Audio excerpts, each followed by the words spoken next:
सुधांशु जी, ये औरंगजेब 1707 में मरा। आपकी तो हिस्ट्री मेरे से क्या बहुतों से बहुत बेहतर है, मेरे पास गलत नात तो नहीं है। ये 300 साल बाद से भी ज्यादा के बाद ये कौन, ये औरंगजेब के इतने प्रेमी है जो पूरे देश में आतंक फैलाए हुए हैं।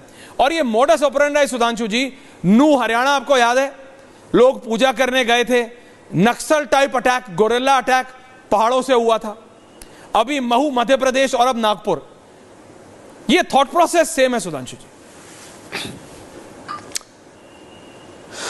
देखिए, मैं एक गंभीर बात कहना चाहता हूं। ये प्रोफेसर जुनैद हारिस साहब बैठे हुए हैं, इन्होंने बहुत अच्छा अध्ययन कर रखा है, ये काफी वेल रेड आदमी है। मगर जुनैद हारिस साहब को अभी मैं सुन रहा था ज्वाइन करने से पहले, जब तक आपका कनेक्ट हो रहा था कोई टेक्निकल इशू की वजह से, तो इन्होंने कहा कि ताजमहल पे बुलडोजर चला देंगे। हारिस साहब, हम लोगों ने कभी नहीं कहा ताजमहल पे बुलडोजर चला देंगे, मगर ये पक्का जानिए जिस दिन इस्लामी हुकूमत आ जाएगी उस दिन हनफी इस्लाम कहता है कि मज़ारे कुफ्र हैं और बुलडोजर चला दिया जाना चाहिए। और ये मैं हवा में नहीं बोल रहा हूं, इसी हिंदुस्तान में एक मजार तबाह की गई है, चरारे शरीफ याद है सर आपको, 90 के दशक में क्यों जला दी गई थी? उस कश्मीर में जिसको सूफीज्म का सबसे बड़ा सेंटर माना जाता था, क्योंकि एक पर्टिकुलर सेक्ट ऑफ इस्लाम के हिसाब से वो मजार का एग्जिस्टेंस एंटी इस्लामिक है। और फिर आपने कहा बम चला दिया गया। जनाब, आज तक कभी कोई ऐसा उदाहरण नहीं है कि किसी गैर मुस्लिम ने बम छोड़ा हो उसके अंदर, मगर बम वहां पे छूटते हैं जहां पर निजाम मुस्तफा है।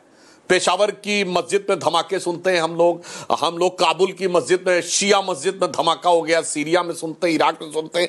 तो आप पढ़े लिखे हैं तो ईमानदारी से जहां पे प्रॉब्लम है उसको एक्सेप्ट करिए, डिनाई मत करिए। अब मैं भारत में आता हूं औरंगजेब के इशू पे। एक बात मैं करोड़ों दर्शकों से कहना चाहता हूं जो आपके देख रहे हैं, आजादी के बाद मुसलमान भारत की राष्ट्र की मुख्य धारा में मिलने को तैयार था।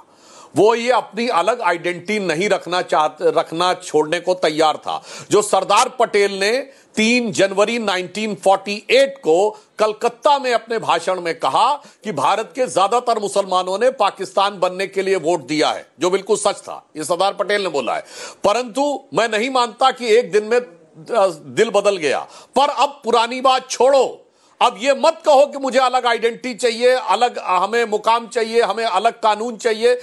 देश के साथ मिलकर कैसे काम कर सकते हो इस पे देखो। और अब मैं उदाहरण देना चाहता हूं, 1961 तक सुन्नी सेंट्रल वक्फ बोर्ड राम मंदिर के मामले में पैरोकार ही नहीं था, क्योंकि के मोहम्मद ने लिखा है कि मुस्लिम समाज का एक बड़ा तबका मानता था कि हमें इन चक्करों में नहीं पड़ना चाहिए। जो हिंदुओं के लिए राम मंदिर का महत्व है, मुसलमानों के लिए उस सो कॉल्ड बाबरी मस्जिद का कोई खास महत्व नहीं है। मगर किसने भड़काया? सेकुलरिस्टों ने और कम्युनिस्टों ने।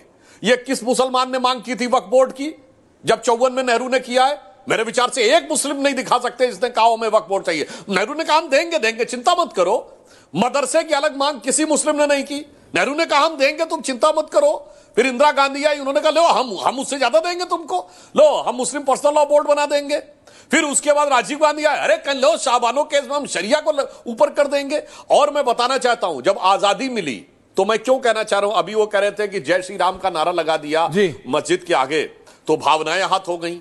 मैं लाखों दर्शकों से कहना चाहता हूं, बड़ा पुराना प्रसिद्ध गीत है, मन तड़पत हरि दर्शन को आज, मोरे तोरे बिन बिगड़े सगरे काज। शुद्ध भजन है ना। मैं दर्शकों से कहता हूं जाके देखिए किसने गाया है, मोहम्मद रफी ने। लिखा किसने है? शकील बदायूनी ने।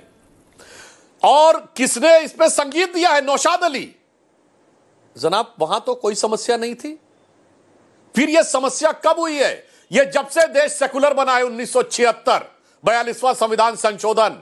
और इस सेकुलर वर्ड का ऐसा घनघोर दुरुपयोग राजनीतिक अर्थ में किया गया है कि वो मुस्लिम समाज, मैं वाटरशेड लाइन बोल रहा हूं, 1976 से पहले जिसकी पहचान थी बड़े बड़े शायर, बड़े बड़े नगमा निगार, बड़े बड़े कलाकार, बड़े बड़े फनकार, पिछले 25 साल में उसकी पहचान हो गई अपराधी और आतंकवादी। मैं और स्पष्ट बता देना चाहता हूं, 1976 से पहले मुस्लिम समाज की पहचान थी बड़े गुलाम अली, उस्ताद बिस्मिल्लाह खां, उस्ताद जाकिर हुसैन, साहिर लुधियानवी, जिगर मुरादाबादी, जोश मलियाबादी, हसरत जयपुरी, कैफी आजमी। अब पहचान कौन है? याकूब मेनन, इशरत जहां, जाकिर नायक, अबू सलेम, छोटा शकील, मुख्तार अंसारी, अतीक अहमद। एक मानसिकता की समस्या है। जुनैद हैरिस साहब, अगर मैंने एक भी फैक्ट गलत बोला हो तो आप बता दीजिए, मगर समस्या क्या है कि आज ईमानदारी से इस बीमारी को पहचानने की बजाय किसी की बीमारी आप पहचाने नहीं बल्कि उसको बढ़ाते चले जाएं, तो समझ लीजिए कि वो समाज अपने लिए तो समस्या पैदा कर ही रहा है और उसके साथ देश के लिए भी समस्या पैदा कर रहा है। इसलिए बिल्कुल ईमानदारी से एक्सेप्ट करिए कि मर्ज है कहां, और जिस मर्ज को आप कह रहे हैं आपको वहम होता है कि सब कुछ हिंदुओं की वजह से है, तो मैं कहना चाहूंगा, आपने हकीम लुकमान का नाम जरूर सुना होगा। मैं लाखों दर्शकों को बता दूं, जैसे हमारे यहां धन्वंतरी वैद्य माने जाते हैं, इस्लामिक परंपरा में हकीम लुकमान माने जाते हैं। तो एक बड़ा प्रसिद्ध शेर है कि इसमें क्या रखा है देखे है जो तू आन के पास, बदगुमा वहम की दारू नहीं लुकमान के पास। अगर वहम हो जाए, हर रोग का इलाज है, मगर वहम का कोई इलाज तो हकीम लुकमान भी नहीं दे सकते। तो वहम को छोड़िए, हकीकत में आकर देखिए, ईमानदारी से उसको समझिए और अच्छे और सच्चे मुसलमानों के साथ खड़े होइए जिनको हम सपोर्ट करते हैं। जैसे डॉक्टर एपीजे अब्दुल कलाम को राष्ट्रपति बनाया, आरिफ मोहम्मद खान साहब को हमने राज्यपाल बनाया। आइए और हमारे साथ मिलिए और देश में अपना योगदान दीजिए।